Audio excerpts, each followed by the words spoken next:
Estamos al aire. Vale. Buenos días para todos. Quiero agradecer a quienes se han conectado en el día de hoy a este Facebook Live para poder hablar de Agua de Dios. Soy Nancy Patricia Gutiérrez, consejera presidencial para los Derechos Humanos y Asuntos Internacionales, hija de Agua de Dios, y hemos convocado en el día de hoy a un grupo de personas que queremos hablar sobre Agua de Dios, su futuro, su historia. El próximo 10 de agosto se van a conmemorar los 150 años de la fundación de Agua de Dios, o por lo menos de la fecha institucional de la conmemoración de la fundación de Agua de Dios. Así es de que hoy vamos a tener tenemos la presencia de la señora Alice Cruz, relatora especial de Naciones Unidas sobre la eliminación de la discriminación contra las personas afectadas por la lepra y sus familiares. Alice está en este momento en Ecuador y nos acompaña a través de este conversatorio. De igual manera, la señora Patricia Debian Garita, miembro de la Asociación Internacional de Lepra, que lucha para eliminar el estigma de la lepra y preservar su historia como patrimonio de la humanidad.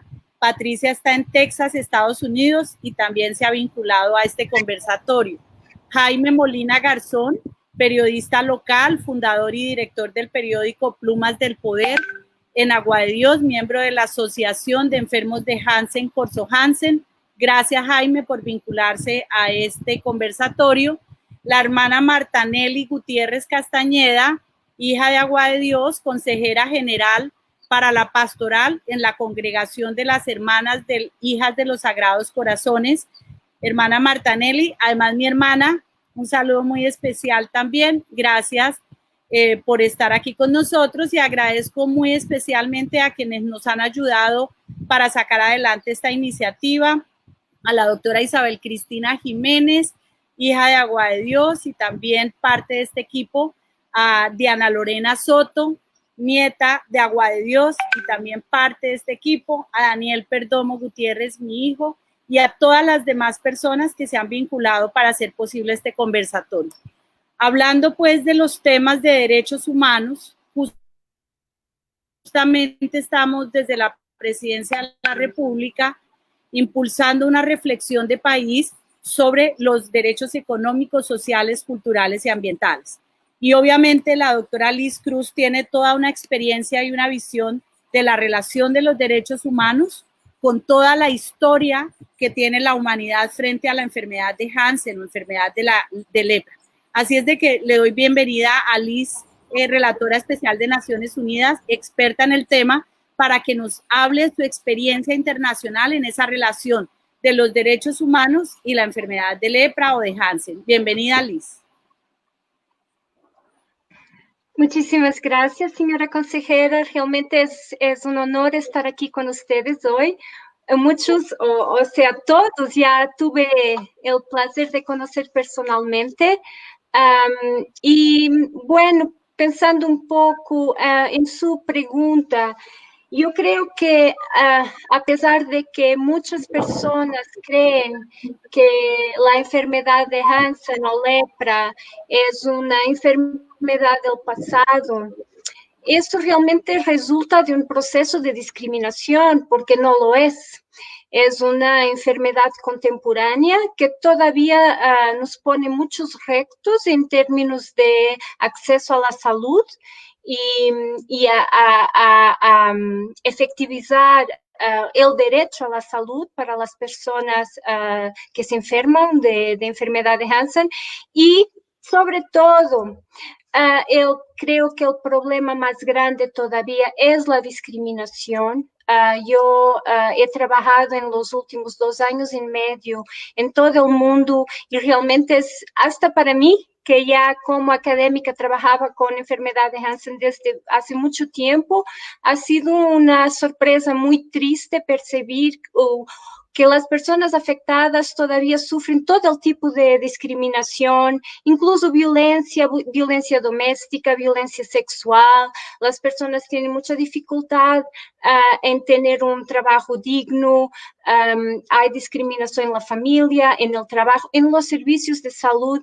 Entonces, realmente no es un problema que podamos olvidar, es un problema de nuestras sociedades contemporáneas, es un problema de derechos humanos para el cual son necesarias políticas públicas de inclusión.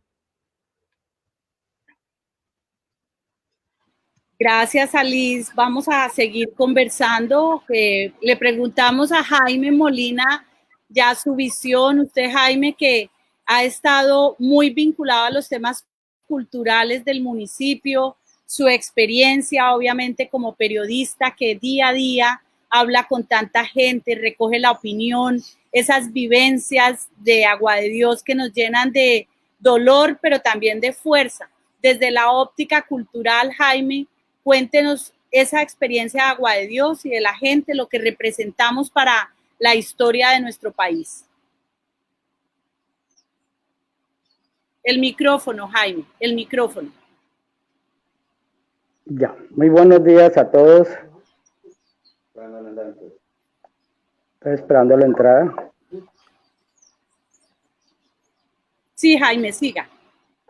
Bueno, muy buenos días a todos, a Alice, a todos los que estamos en... La verdad es que en Agua de Dios nosotros comenzamos un trabajo en el 2002 en lo que se relaciona con el tema de la enfermedad de Hansen, de los derechos humanos, y desde el 2003 estoy trabajando el tema del estigma. Yo tuve la oportunidad de que me invitaran a la India en el año 2010, donde las Naciones Unidas precisamente sacaban la resolución sobre los deberes y los derechos de las personas afectadas por lepra, como es el nombre que le dan directamente en Europa. Y hemos tenido la oportunidad de recorrer varios puntos del país. Trabajamos en el 2004 con casi 2005, 2006, 2007 con casi el 80% de los capitales del departamento tocando el tema de la historia y tocando principalmente el tema del estigma. Posterior a la asistencia a Pune, India, donde la Organización de las Naciones Unidas nos presentaba precisamente la resolución que habían sacado en septiembre del 2010 sobre los deberes y los derechos de los enfermos de Hansen, pues nos dimos a la tarea de difundirlo como fue nuestro compromiso por diferentes partes. Hemos hablado mucho sobre el tema del estigma. El tema del estigma es quizás el preferido mío, lógicamente, después de haber comenzado con la conmemoración del Día Mundial de la Lucha contra la Lepra en el año 2003. Pero lo hemos traído y pude completar prácticamente con el apoyo de Japón, asistir a varias partes y conocer que la historia de la enfermedad de la lepra es universal. Lo mismo que sucedió en Colombia, es lo mismo que sucedió en el Ecuador, donde tuve la oportunidad de ir también a Quito a dictar las conferencias. Es lo mismo que sucede en el Brasil. A propósito, en Brasil, con esa cantidad de leprocomios que ven allá en 33 leprocomios. Aquí en Colombia, pues el tema del estigma se ha logrado un poco disipar. Hemos hablado mucho sobre el estigma, pero todavía falta mucho. Es inconcebible que uno haya conocido casos como de una madre que botó a su hijo de la casa porque había salido con el bacilo de la enfermedad de Hansen, pero más terrible que unos hijos hubieran botado a sus padres de la casa precisamente porque salieron contagiados, salieron con el bacilo de Hansen. O sea que el estigma es en todas partes y tenemos que reconocerlo. Es que el estigma viene desde la época de la Biblia. Siempre se hablaba, inclusive allí se hablaba de leprosos, que es una palabra que ya está prohibida por las Naciones Unidas. Es un tema de estigma, pero todavía se sigue utilizando por otra parte. En los códigos egipcios, por lo menos se hablaba de que los enfermos de lepra, los leprosos eran un castigo de Dios. O sea que mire de cuántos siglos de los siglos viene el tema del estigma. O sea que ya después de que se comenzó a tocar después de que Gerard Amador Hansen pues descubrió el bacilo de la enfermedad de la lepra. Se ha comenzado un trabajo de desestigmatización por todos lados. Y aquí lo que tiene que ver con Agua de Dios, hay estigma muy cerquita. Todavía Agua de Dios también perteneció a ese punto de los estigmas. Por lo menos en Agua de Dios le decía a una persona, ¿usted va para dónde va a ver estas vacaciones? Yo voy para Agua de Dios. Uy, ¿no le da miedo? Eso en Agua de Dios la gente va caminando y se le caen los brazos, se le caen las manos, se le cae todo eso. Ese estigma, lógicamente, es por la ignorancia de las personas de conocer la verdadera historia. Yo en el 2003, cuando se hizo la inauguración de Corso Hansen, yo dije en la casa médica, así como la enfermedad de la lepra está comprobada científicamente que tiene cura, yo estoy convencido que la ignorancia por el estigma también tendrá cura, y en eso hemos trabajado prácticamente desde el 2003.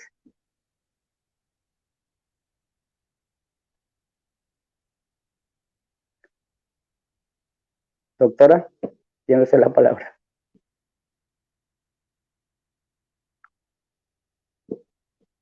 ¿Hay alguna otra pregunta, doctora?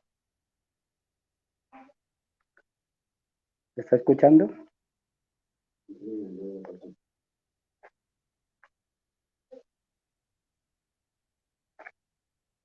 Gracias, Jaime, por ese testimonio. Bueno, las comunidades religiosas, gracias, Jaime.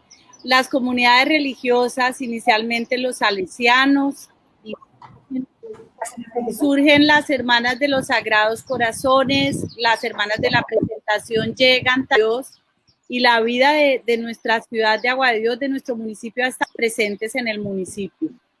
La comunidad de las hijas de los Sagrados, a la existencia de Agua de Dios, histórica muy importante. Por eso hemos invitado hoy a la hermana Martanelli Gutiérrez para que nos comparta esa experiencia histórica de la comunidad y los desafíos y unidad de las hijas de los Sagrados Corazones. Muchas gracias, doctora Nancy Patricia, por esta invitación. Realmente para nosotros es muy importante el tener presente al Instituto de las Hijas de los Sagrados Corazones, que en realidad ha sido una respuesta de vida más allá de la necesidad de un ejemplo de superación y de resiliencia. El instituto nace de la experiencia educativa y pastoral que desarrollan las comunidades religiosas en Agua de Dios.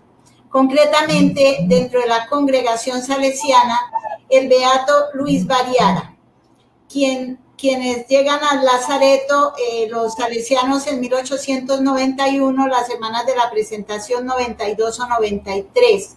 Y ese ambiente de tristeza, de sufrimiento, de marginación social, se convierte en un ambiente educativo a través de la música, conformada incluso por niños enfermos de lepra. También la misma realidad de los coros, de la iglesia, la animación litúrgica, y todo esto hace un ambiente propio, un ambiente educativo. Y en medio de esta realidad, un grupo de jóvenes confiesa al padre Luis Bariara su deseo frustrado de consagrarse en la vida religiosa. Esta situación va a llevar a la fundación del Instituto de las Hijas de los Sagrados Corazones. Entonces, el Instituto de las Hijas de los Sagrados Corazones no es una congregación que llega a asistir a los pobrecitos enfermos de lepra, sino que es un resultado de ese proceso educativo en la fe que va a llevar a la fundación de un instituto religioso que está hoy presente en 12 naciones junto con el movimiento secular Padre Luis Bariara, dando testimonio de esperanza, de alegría. Es la experiencia de la Pascua, de la resurrección, de la vida nueva, que transforma una realidad de sufrimiento, de enfermedad, en una realidad de liderazgo, de progreso, de nueva vida para muchas personas. Esta presencia es realmente un testimonio de esperanza para el mundo. Se ha podido llegar a diferentes contextos en estos 12 países.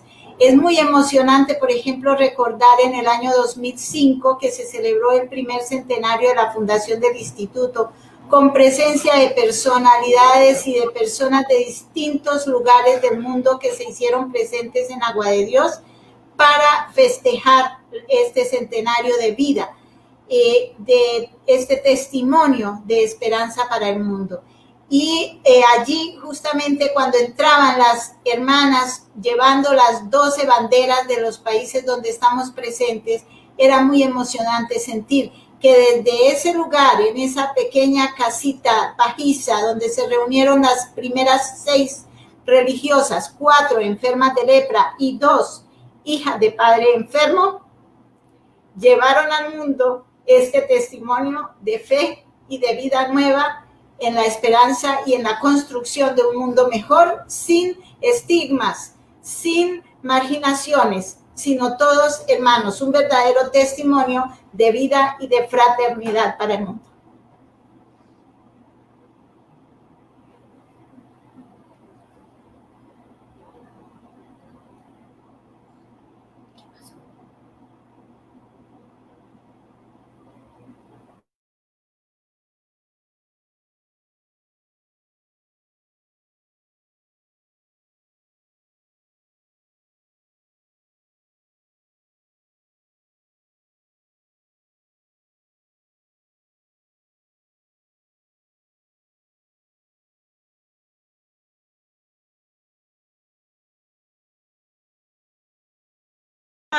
También en la causa de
Veo a Martica.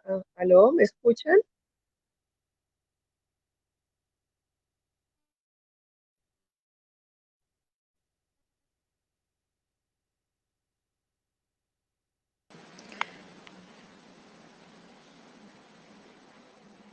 Sí, señora, esperemos unos segundos, por favor.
Continuamos al aire, pero esperemos por favor unos 5 minutos mientras se arregla la conexión de la ministra y ya continuamos.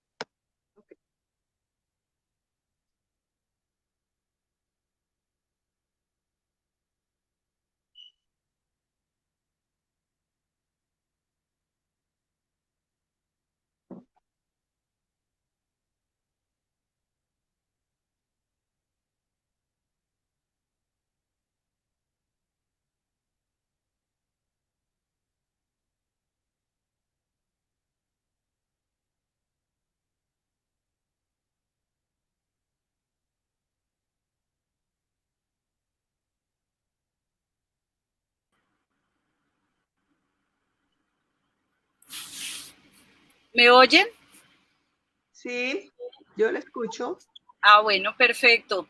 Vamos a retomar entonces, Alice, con la vida ha cambiado, el mundo ha avanzado en medio de esta pandemia del COVID-19, pues muchos son los interrogantes sobre el sistema de salud en el mundo en general también. Indiscutiblemente que los retos que hay frente a la enfermedad de Hansen, ¿cómo lo ven desde Naciones Unidas? ¿Cómo ven realmente que la enfermedad de Hansen, que ha sido histórica con la humanidad, pueda evolucionar y pueda adaptarse la gente que ha tenido por una u otra circunstancia que ver con la enfermedad de Hansen, cómo evolucionar frente a estos nuevos desafíos que tenemos en el sistema de salud mundial?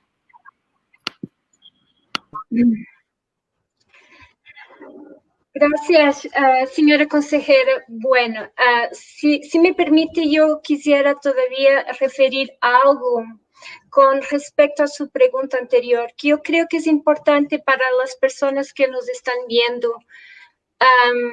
Quisiera que las personas sepan que todavía existen más, bueno, ¿cuántos serían? Pero tenemos más de 50 países en el mundo donde todavía hay leyes discriminatorias en contra de las personas afectadas. Y la gran mayoría de estas leyes fueron creadas justamente en el tiempo donde se construyeron estos grandes sanatorios como Agua de Dios.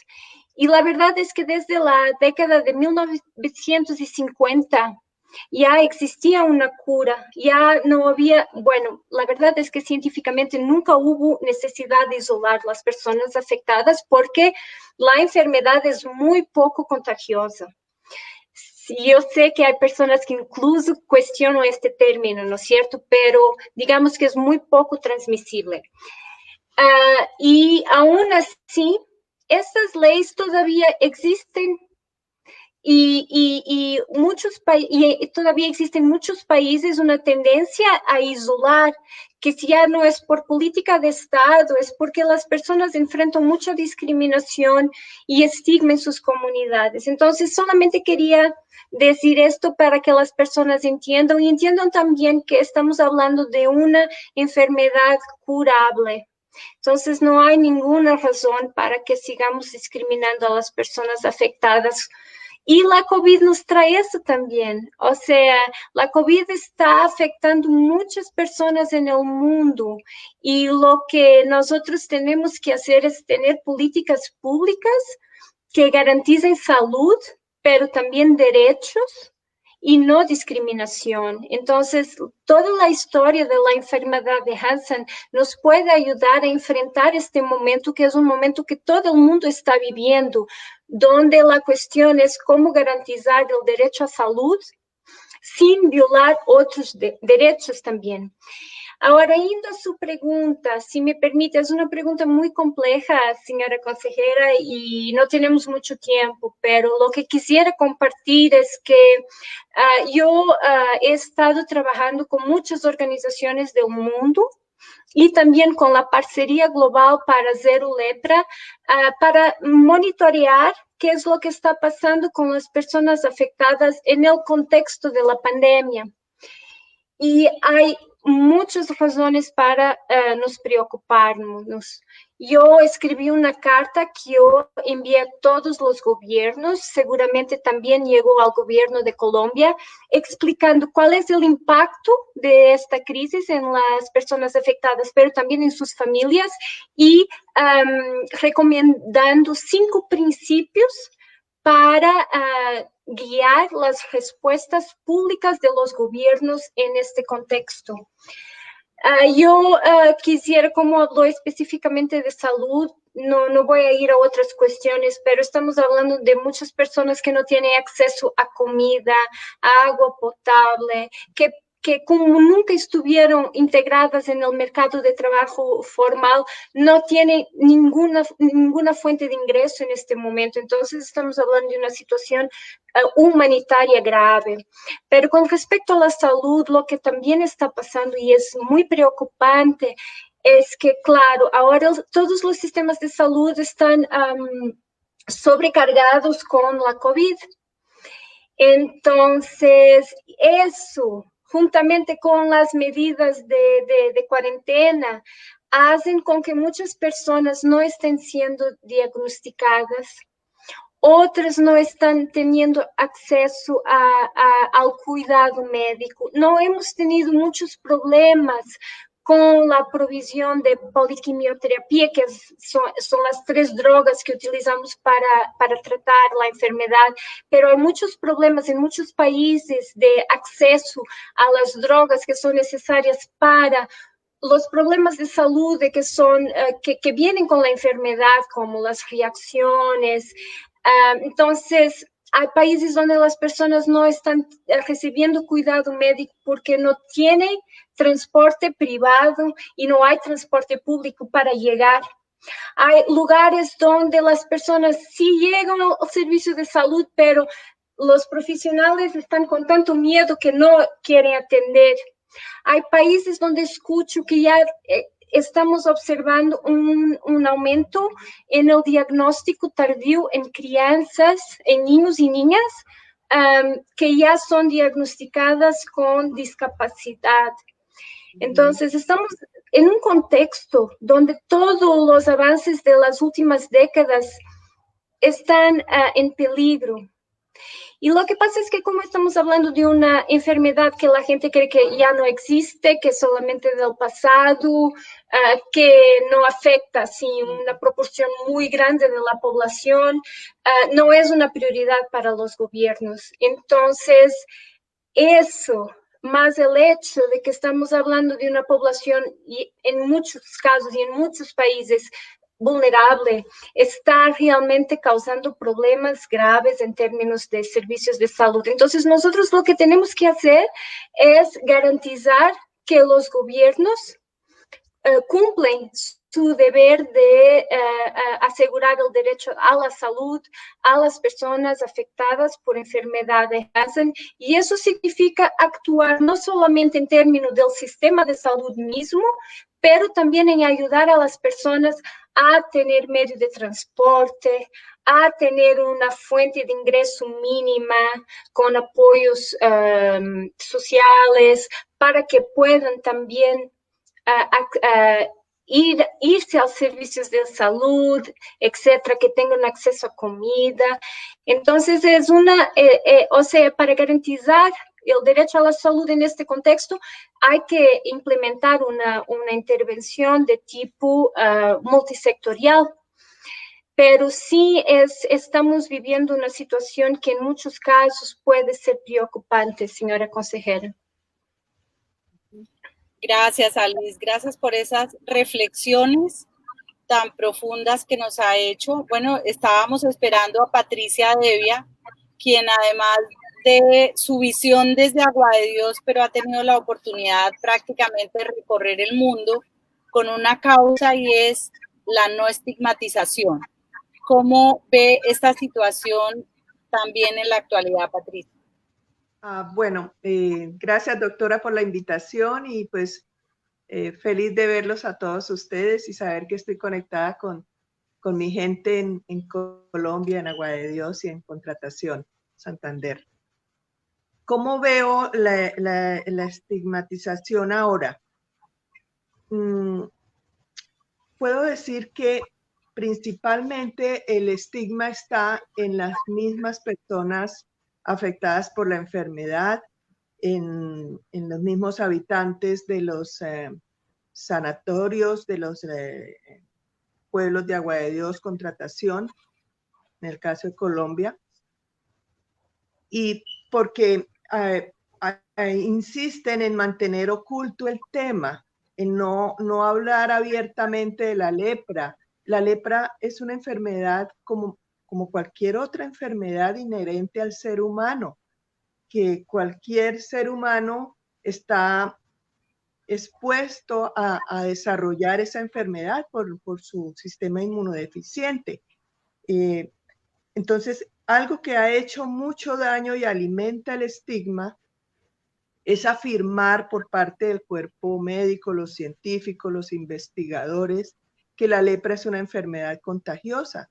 Las ONGs que trabajan alrededor de las personas afectadas también insisten en que esta es una enfermedad contagiosa y pues nadie quiere ser contagiado.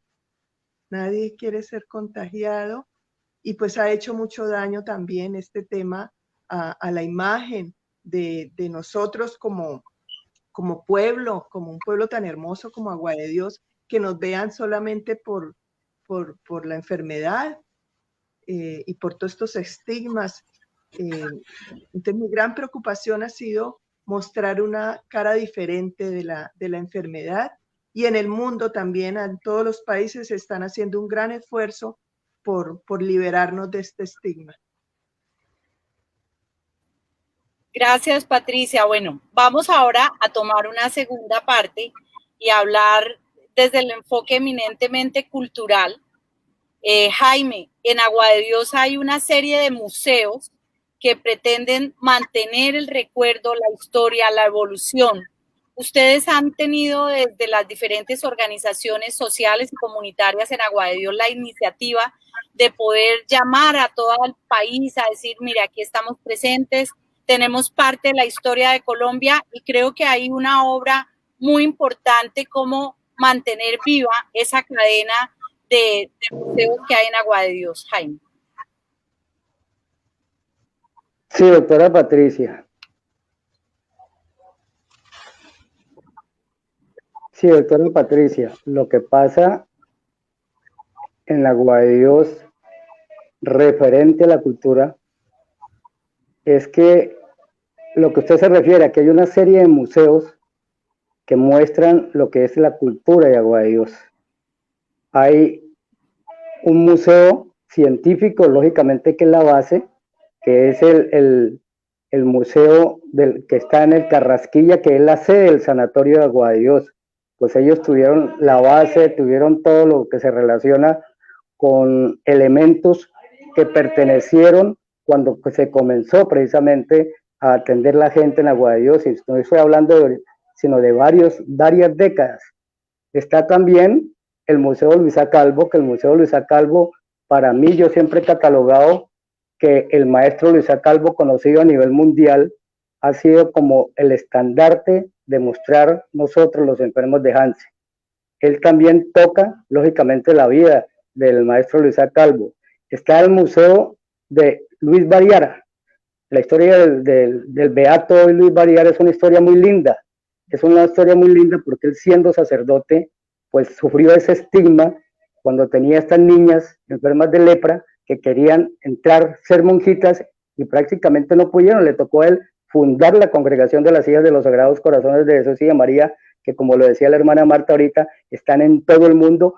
En ese tiempo la formaron solamente para comenzar con personas relacionadas con lepra, como eran las 4 monjitas, las 4 niñas enfermas de lepra y unas hijas de enfermo. Hoy en día hay de toda clase de allí, sanas, enfermas, en la Congregación de las Hijas de los Sagrados Corazones. Y el convento de Betania, ahí está el museo del padre Luis Bariara. A ver, pasamos ahora al Museo Agua de Dios Vive, que es el museo que yo comencé hace ya 11 años con el estilo fotográfico, dijéramos. Ese es el museo popular, porque toca cada foto que allí se reproduce, es una historia de una imagen congelada hace muchos años. Entonces, allí está plasmada la historia de la gente. Traté de hacer un museo también con elementos que pertenecieron a la historia de Agua de Dios, a la parte científica, a la parte de tratamiento, pero lamentablemente el Museo Agua de Dios Vive no tiene sede propia. Ahorita tenemos, gracias al sanatorio, ya una sede con un comodato, pero primero andábamos volando, entonces no teníamos, y me he enfocado en la parte fotográfica porque la gente viene, recuerda, dice, esto ya no existe, esto sí existe. Está por lo menos los temas estigmatizantes, como fue el cordón sanitario, como fue la casa de la desinfección, como fue la banca de la tristeza, como muchos puntos importantes que tienen que ver con la historia cultural de Aguadíos. Y es que la cultura en Aguadíos está por todos lados. Hay cultura religiosa, hay historia, religiosa, hay historia del enfermo, hay la historia de la enfermedad de la lepra, hoy llamada enfermedad de personas afectadas por Hansen. Hay cultura también de los panches. Aquí hay un museo que tiene que ver con todos esos petroglifos y todo lo que funciona en la parte de afuera del municipio, en el sector de Ibáñez.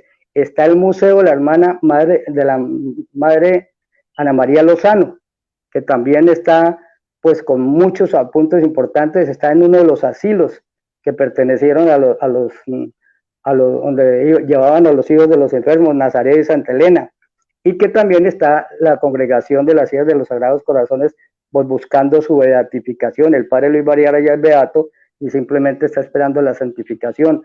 Hay museos virtuales, como el de Ángel María Cocuñame, que desde hace años viene sacando fotografías, mostrándole a Agua de Dios. Aquí nos daría, por lo menos, yo creo que unos 10 programas, si no alcanzamos a tocar todos los temas culturales que hay en Agua de Dios, la historia hoy de nuestro pueblo, después de 1970 para acá, donde siempre se ha pensado en el turismo. Hay sitios turísticos hermosos. Cuando uno muestra Agua de Dios en otras partes, a mí me ha pasado en Río de Janeiro, cuando yo mostraba postales de Agua de Dios para decir, mire, este es Agua de Dios, me decían, uy, pero es que yo pensamos que allá las casitas eran chocitas de paja, eran calles sin pavimentar. Cuando yo mostraba el colegio, los niños, las calles, todo lo que hay aquí hermoso, la verdad es que hay mucha cultura en Agua de Dios. Y para no decir nombres, porque dejaríamos a muchas personas por fuera, han contribuido, aparte del libro de la historia de Agua de Dios de 1870 a 1920, que es los primeros 50 años de Antonio Gutiérrez Pérez, hay mucha historia que se ha escrito hoy por parte de quienes nos gusta la historia. No es que seamos historiadores, nosotros somos una cajita de resonancia de todo lo que se ha escrito y que se ha confirmado. El caso de las enciclopedias del papá de este amigo veterinario, ahora me olvidó el nombre, de parte de Roberto Velandia. Roberto Velandia, doctora. Sí, aquí hay mucha historia, doctora, mucha historia. Falta es seguir mostrando, porque la estamos mostrando. Gracias, Jaime. Bueno, Patricia, que nos quedó faltando la primera ronda, la parte cultural. hemos hecho equipo en anteriores oportunidades, llevamos al Congreso de la República ya hace cerca de 10 años la iniciativa de tener convertidos en parte del Museo de Agua de Dios aquellos inmuebles representativos en la historia de la lepra en Colombia y en Agua de Dios.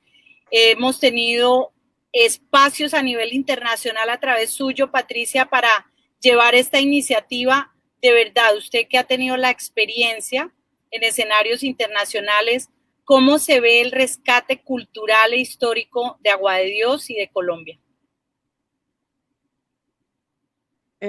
Bueno, la verdad seguimos invisibles. Tenemos que hacer un trabajo muy fuerte porque esta es una historia de la humanidad. Esto no es como yo ignorantemente lo creía en mi época de adolescencia, que la lepra solo existía en Colombia o en Agua de Dios. Esto es un tema de la humanidad.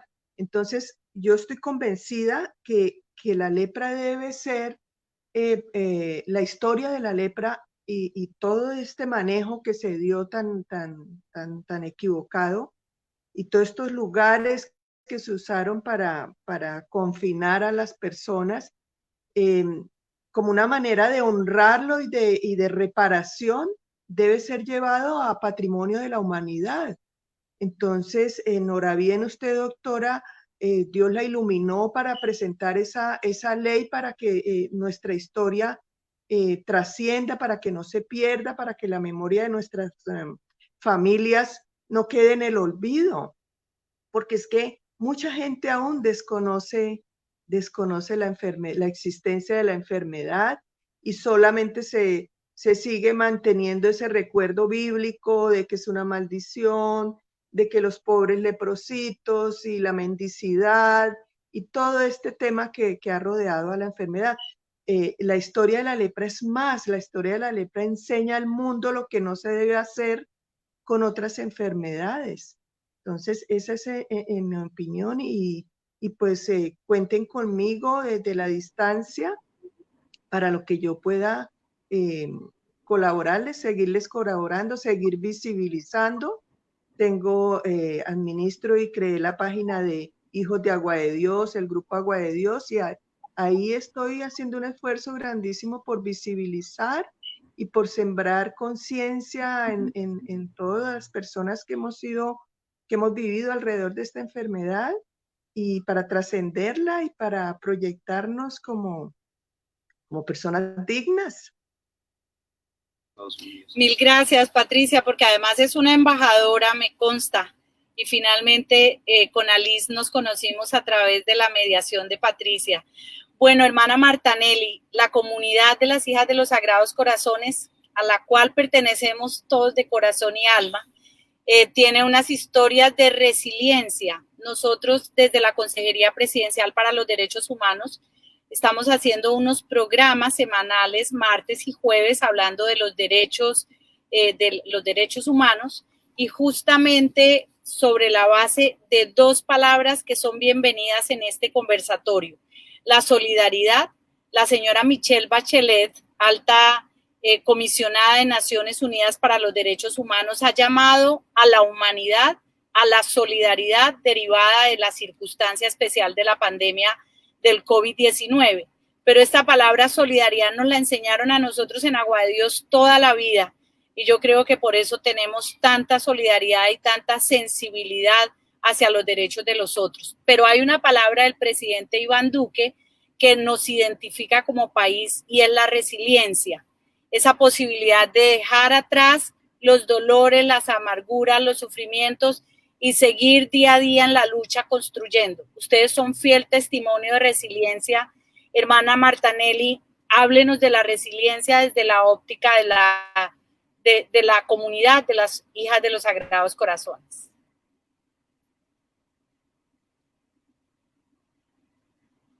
El micrófono, hermana Martanelli, el micrófono. Dos cosas. Primero, la solidaridad. La solidaridad nace precisamente en esa primera experiencia cuando el beato Luis Barriara escribe una carta a todos los niños y jóvenes de Colombia, pidiéndoles 1 centavo para construir el Asilo Miguel Uña, hoy el Colegio Departamental Integrado Salesiano Miguel Uña, con el aporte de todos los niños y jóvenes de Colombia, considerándolo el monumento nacional de la niñez y la juventud de Colombia para la niñez proscrita de Agua de Dios. Entonces ya ahí hay un monumento vivo, que es la construcción de este centro educativo.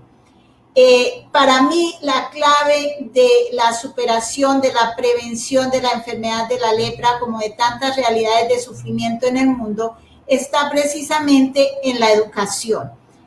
Está bien políticas de salud y demás, pero cuando la persona es capaz de descubrir en sí misma esas capacidades, ese proyecto que es proyecto de Dios para la construcción de una nueva sociedad, es capaz de superar toda situación.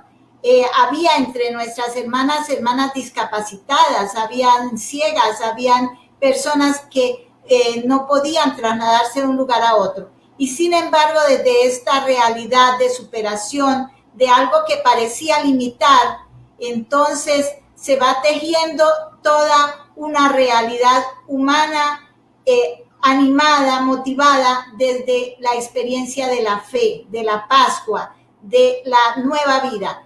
La resiliencia nos ha permitido a nosotras superar estas limitaciones, hablar, decir con franqueza dónde ha nacido el instituto. Hay una obra sobre la vida del padre Luis Barriara que se titula De Agua de Dios al Mundo. Esa es nuestra experiencia. Salimos de Agua de Dios para hacer testimonio en el mundo de una verdad, de una historia que va más allá de situaciones de pobreza, de limitación, de miedos, de temores, de pobrecitos de nosotros. Entonces es más bien asumir un protagonismo, un liderazgo de nuestra propia realidad y llevarla hasta los lugares donde sea necesario. En alguna ocasión en que compartía precisamente en Roma, en un grupo de historia salesiana, y algunos empezaban a preguntar, ¿es verdad esto? Ya Jaime hizo alguna descripción sobre cuántas cosas se decían en torno a Agua de Dios, y uno de los sacerdotes, profesor de la Universidad Pontificia Salesiana de Roma, tomó la palabra y dijo: hermanos, un momento, yo fui enfermo de lepra en mi juventud y estuve en un sanatorio durante 2 años, el padre Giuseppe Gamba, y dice, y yo he superado la enfermedad.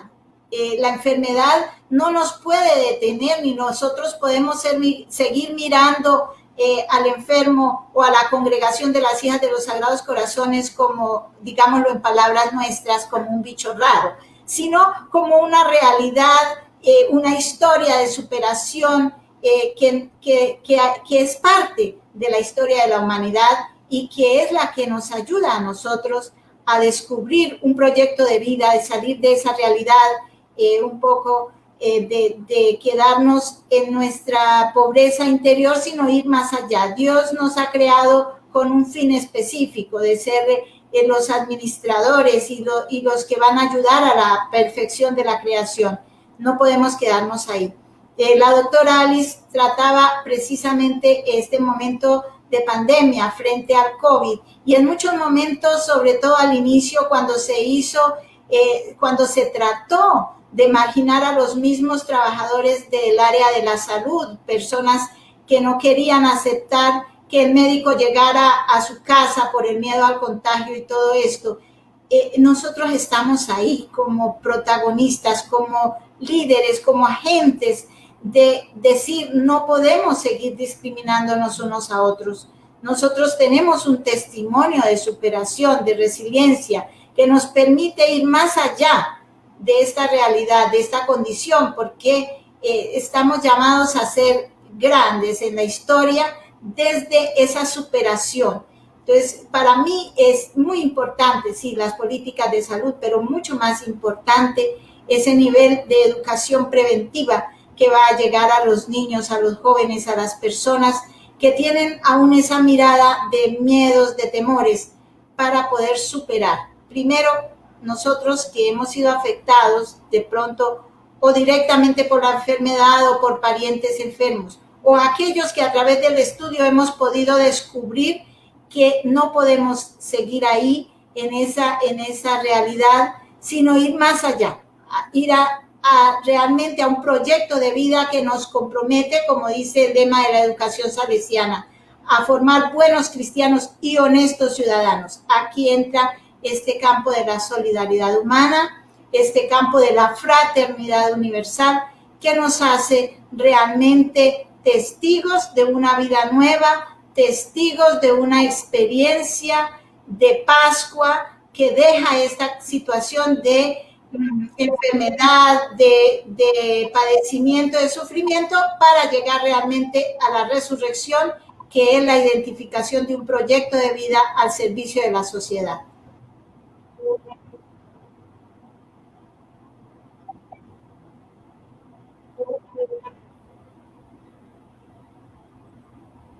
Gracias, hermana Martanelli. Bueno, estamos llegando al final del programa. Tenemos algunas preguntas que nos han hecho llegar las personas que nos siguen en las redes sociales. Y antes de darle la palabra a la doctora Liz, yo creo que la situación de violación de los derechos humanos fue desde el inicio del manejo equivocado que los estados dieron en la enfermedad de Hansen. Quienes oímos la historia de nuestras familias sabemos que muchas personas fueron privadas de su libertad de manera injusta para ser conducidos a los llamados sanatorios con el ánimo de aislarlos. Se violaron muchos derechos humanos, el derecho a la dignidad, el derecho a la libertad, el derecho a tener una familia. Muchas familias quedaron deshechas por cuenta de estas políticas equivocadas. Aquí nos pregunta el señor Hernán Moya, también muy conocedor de la historia de Agua de Dios, ¿qué tarea cumplen hoy los derechos humanos en torno al estigma que tanto ha azotado al enfermo de Hansen? Doctora Liz, en 3 minutos, porque ya estamos llegando al final del programa. Mil gracias. Perdón, yo no entendí muy bien el inicio de la pregunta. ¿Qué tareas cumplen los derechos humanos en términos de eliminación de la discriminación? No entendí, perdón. Sí, pues ese puede ser el enfoque, porque es como la vinculación de la defensa de los derechos humanos frente al estigma de los enfermos. Gracias. Bueno, voy a intentar ser breve, pero es difícil. Primero quería saludar a Jaime por todo lo que compartió. Yo realmente creo que para mí, para mi mandato, tendría mucho sentido hacer una visita oficial a Colombia para conocer mejor esos proyectos. Y decirle a Jaime, que dijo que no somos historiadores, pero no, todo lo contrario, ustedes son los únicos historiadores que nos pueden dar sentido a la historia. Y decirle a Jaime que ahora hice una visita oficial a Japón, donde lo que es hoy el Museo Nacional de Enfermedad de Hansen tuvo inicio por el labor de personas afectadas que sufrieron todas esas violaciones de privación de libertad, etcétera, que la consejera mencionó. ¿Y cuál es el rol de los derechos humanos? Bueno, para eliminar la discriminación. El problema es el siguiente, es que a pesar de que tenemos una cura desde la década de 1950, a pesar de que sabemos que la enfermedad, y perdón Patricia, pero eso es lo que nos dicen los científicos, es muy poco transmisible. Y claro, está relacionada con otros factores. A pesar de todo eso, el estigma continúa.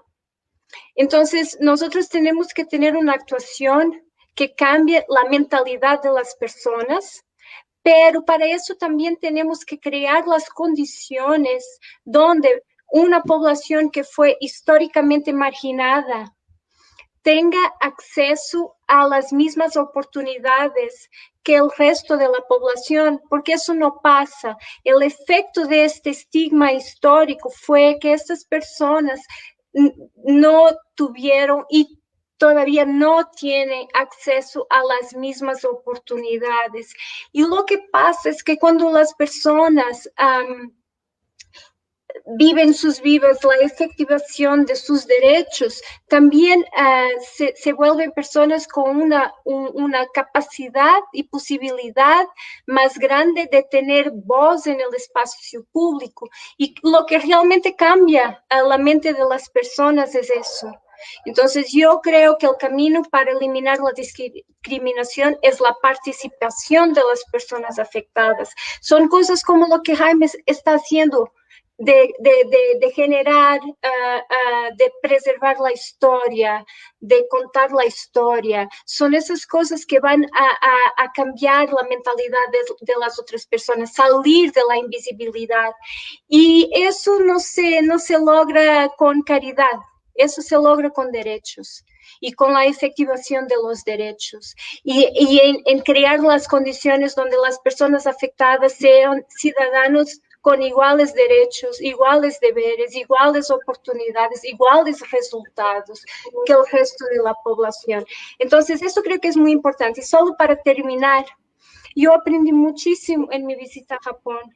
Yo aprendí que los antiguos sanatorios tienen un rol muy importante en la eliminación de la discriminación. Nosotros tenemos que cuidar de las personas que viven en esos lugares, claro, pero tenemos que ver que el rol de esos lugares puede ser súper importante para la educación, como decía la hermana. Por ejemplo, en Japón llevan niños a los sanatorios para que aprendan de la historia, involucrar las escuelas con los sanatorios, todo eso son cosas que aparentemente son muy sencillas, pero que tienen resultados. Entonces, me quedo por aquí para no alargarme más, señora consejera.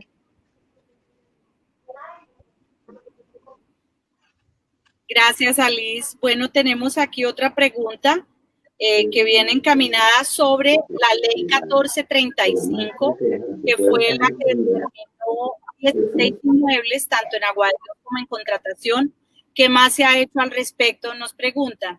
Efectivamente, estamos trabajando muy de la mano con Diana Lorena Soto, el Ministerio de Cultura, sacar adelante el plan especial de manejo. Ustedes saben que los inmuebles, tanto de Agua de Dios como de contratación, son de propiedad de los llamados sanatorios, que son las empresas sociales del Estado, y se requiere, y estamos trabajando en eso, una visión conjunta del gobierno nacional con los municipios y los departamentos para poder hacer una recuperación. Además, hay unos bienes que son propiedad privada, por ejemplo, de las comunidades religiosas, y hay que trabajar también de la mano con ellos para poder darle un uso cultural e histórico, pero que vaya de la mano con la posibilidad de recuperación de estos inmuebles. No es fácil la inversión de recursos públicos precisamente porque son bienes inmuebles de propiedad privada, algunos de ellos que no están en manos de una entidad pública. Finalmente, pues queda muchísimo por hacer.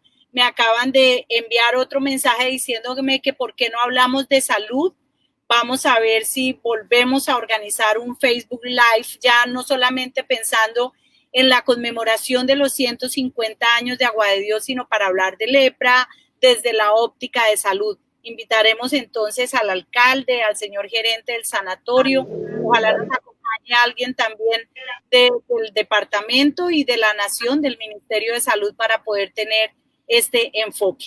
Para 2 minutos de despedida cada uno, le doy la palabra a Jaime con una despedida en torno a este programa y gracias por su participación, Jaime. Bueno, doctora Patricia, muchas gracias a usted por la invitación, la verdad. Ya está abierto. Muchas gracias a usted, doctora Patricia, por la invitación. Lo cierto es que estamos en una actividad desde el 1 de agosto y queríamos hacer muchas cosas para conmemorar estos 150 años, este sesquicentenario de Agua de Dios, porque hay mucha historia. Para terminar, yo quiero, y le voy a robar 30, 40 segundos con lo siguiente, es que el gusanito mío del periodismo siempre me puya a hablar de críticas. La visibilidad de la enfermedad de la lepra o la invisibilidad de la enfermedad de la lepra también parte de las entidades de las universidades. Yo tuve la oportunidad de estar ante muchas personas en la Universidad de Bolívar, sobre todo en la Universidad del Valle, con todo un séquito de personas que se iban a graduar, y yo dije lo siguiente: lo que pasa es que en las universidades se toca el tema de la lepra, como decir lepra, gripa, otra enfermedad, otra, dolor de cabeza, y toca, y no profundizan sobre el tema de la lepra. Por eso es que hay muchas personas que han descubierto con el bacilo de Hansen y ya tienen secuelas. ¿Quién sabe cuántas de estas personas, como me pasó a mí en Boyacá y en Zipaquirá, donde ya habían ido de un médico y le había recetado era una pomadita para esa manchita que ni rasca, ni pica, ni duele, y que no la conocen las universidades? El decano de la Universidad del Valle del Cauca dijo: es verdad, aquí no tocamos, no profundizamos sobre el tema de la lepra. Para que salga una persona, un médico especialista como el doctor Carlos Mauricio Méndez, aquí en Agua de Dios, tiene que haber venido, pagar el año rural en Agua de Dios, haber sufrido con los enfermos y haberlo hecho. Y tal parece, Alice, que eso parece que es en todas partes. Yo fui a Quito, hablé con la Federación Médica Colombiana, les dije lo mismo y ellos asintieron que sí, tienen razón, en la universidad no se profundiza sobre esto. En Río de Janeiro se lo dije a la ministra de Salud, y parece que en todas partes esto es la invisibilidad de la enfermedad, es también culpa de las entidades, de las universidades y sobre todo de la parte médica y todo, porque no solamente es médico, es terapistas, fisioterapistas y todos los demás que estudian en la universidad. Esto debe visibilizarse y debe programarse directamente desde el Ministerio de Salud. Gracias, Jaime. Patricia, 2 minutos de despedida. Aquí me preguntaron que quién creó la página Hijos de Agua de Dios. Ya usted contó que fue usted misma, pero bueno, un propósito de visibilizar todo lo que tiene que ver con Agua de Dios. Sí. Nuevamente gracias. Nuevamente agradecer a doctora Nancy por esta iniciativa, por la invitación, y me despido pues invitando a toda mi generación a que no tengan vergüenza de hablar de lepra, de hablar de nuestra historia. Tenemos una responsabilidad histórica con Agua de Dios. Debemos visibilizar nuestro patrimonio histórico y cultural, nuestra riqueza cultural. Y bueno, nos vemos en las redes sociales, en la página Hijos de Agua de Dios, el grupo Agua de Dios, y otras páginas que tengo ahí. Estoy tratando de organizarlas por tema, porque es muy amplio, y gracias a todos los que siguen mis publicaciones. Muchas gracias. Gracias, Patricia. Hermana Martanelli, también su despedida. El micrófono. Bueno, compartir con ustedes, sentir esa cercanía de Agua de Dios, la llevamos siempre en el corazón, lo decía el padre Fernando Peraza: cada hija de los Sagrados Corazones en el lugar donde se encuentre debe vivir un Agua de Dios, crear un Agua de Dios. Por eso nuestras hermanas, aún en las instituciones educativas, han creado diferentes programas de prevención, de educación en torno a la enfermedad de la lepra. Contamos con un gran número de médicos, enfermeras, fisioterapistas que han descubierto su vocación profesional en el campo de la salud a partir de estas experiencias que han promovido las hermanas en los diferentes centros educativos. Además de que seguimos orgullosamente diciendo que nosotras salimos de Agua de Dios para el mundo y que somos testimonio de fe y de resiliencia como promotoras de la presencia de un Cristo resucitado. Somos experiencia de una vida nueva que nace del sufrimiento de la enfermedad para dar testimonio de alegría y esperanza para el mundo. Muchas gracias. Gracias, hermana Martanelli. Alice, gracias por su participación. 2 minutos de despedida. Esperemos que cuando terminen estas medidas restrictivas de movilidad la tengamos en Agua de Dios. y pueda ser testigo directo de toda esta riqueza histórica, cultural y de la resiliencia que tenemos en Agua de Dios.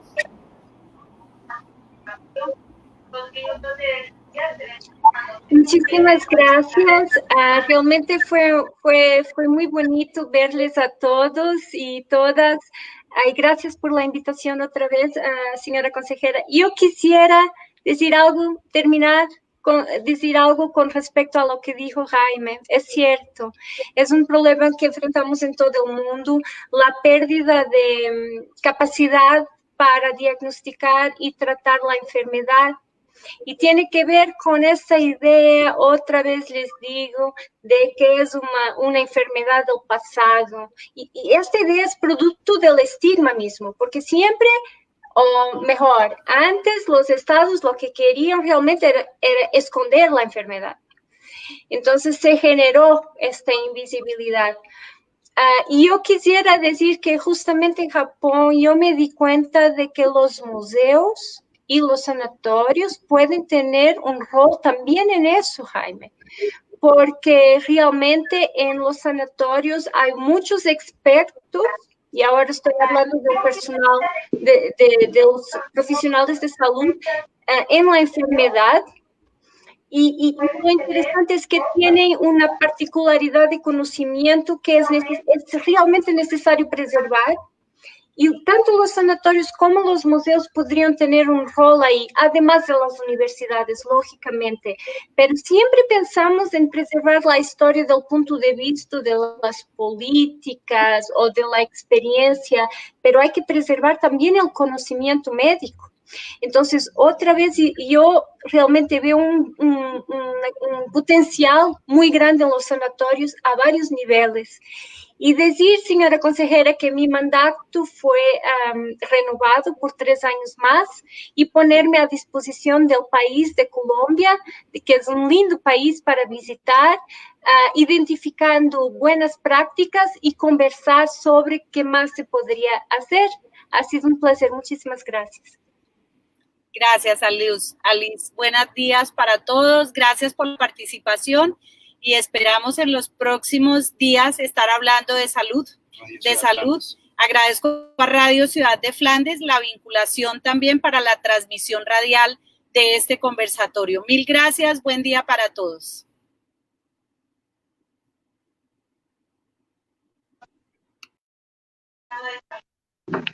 Salud.